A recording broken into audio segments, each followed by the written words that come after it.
Buyouts or acquisitions are the major or predominant way in which VCs exit their portfolio investments. In America today, more than 80% of VC exits are happening by way of buyouts. Less than 20% are IPOs, and I'll explain why that is a little bit later. So when evaluating an acquisition offer, a board will usually consider three key things. They'll consider the price, the tradability of shares, and the employee options implications. The pricing of the offer is usually a key consideration, but it doesn't end there.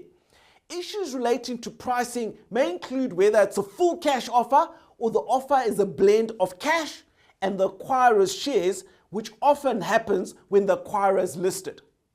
There may also be other terms related to pricing, such as performance warranties and deferred payouts based on these. So there's usually a significant time lag between the start of negotiations on a potential acquisition and final deal closure. In most acquisitions, the buyer doesn't pay the full purchase price up front. Instead, a percentage of the purchase price, for example 15%, is held back and is put into an escrow account to cover potential surprises the buyer might find after the deal is closed. These surprises could relate to a whole lot of things. Things like basic representations made by the target company and any lawsuits that may arise after closing that relate to something that the company did before closing. They might also include potential ownership or intellectual property claims.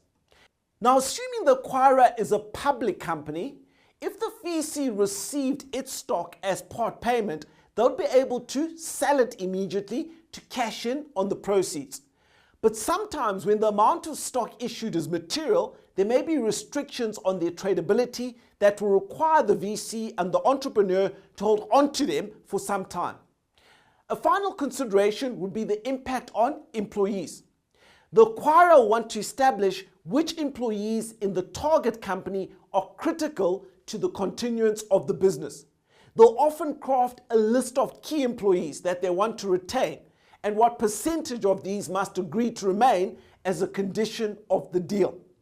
Now, regarding employee stock options, if the employee shares have not fully vested, how will they fare from the closure of this deal? Would it be fair, or could it result in grievances and staff leaving the business in protest? It's a virtual certainty that the acquirer will demand a period of exclusivity. This should cover the period between the signing of the term sheet and the actual deal closing. And all the effect of the exclusivity clause will be is to prevent the target company sharing the term sheet with other potential acquirers in a bid to secure better terms. The target company is also prohibited from soliciting interest from other potential buyers. This period of exclusivity generally extends for around 30 to 60 days.